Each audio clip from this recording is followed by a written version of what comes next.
মেয়েদের প্রতি এত ঘৃণা কিসের আপনাদের?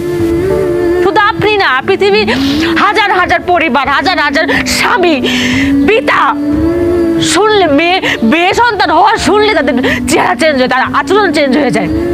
কেন?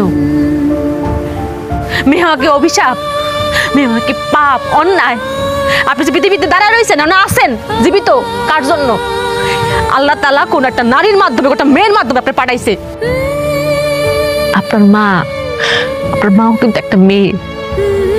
কোন কিতাব, কোন কোরআন বই পুস্তকে লেখা আছে যে বাপের পায়ের নিচে সন্তানের বেহেশত? দেখছেন? দেখবেন না তো। লেখা আছে কোথায়?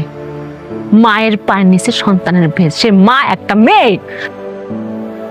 আসলাম আর একটা কথা, আপনারা কি মনে করেন ছেলে সন্তান আমার খুঁটি, আমার শেষ প্রজন্মের খুঁটি? রিজিকের মালিক আল্লাহ। কার মাধ্যমে আল্লাহ খাওয়াবেন এটা একমাত্র আল্লাহ তাআলা ভালো জানেন। সেটা একটা ছেলের মাধ্যমে হইতে পারে, একটা মেয়ের মাধ্যমে হইতে পারে, যে কারোর মাধ্যমে হইতে পারে। কেউ কাউরে খাওয়াইতে পারে না। আল্লাহ পাক খাওয়ান কারোর মাধ্যমে হয়, কারোর উসিলা হয়। আর ছেলেটা যদি খুঁটি হইতো তাহলে এই বাংলাদেশে বৃদ্ধাশ্রমের সংখ্যা বাড়তো না। বাংলাদেশে এমন একটা বৃদ্ধাশ্রম খুঁজে পাবেন না যে বাপ মারে কোনো মেয়ে বৃদ্ধাশ্রমে দিয়াইছে। খোঁজ নিয়ে দেখেন, প্রত্যেকটা বৃদ্ধাশ্রমে দিয়াইছে তার ছেলে সন্তান। তাইলে মেয়েদের দোষটা কেন? আপনাদের আরেকটা ভুল ধারণা যে ভবিষ্যতের মুখ উজ্জ্বল করবো আবার পোলা।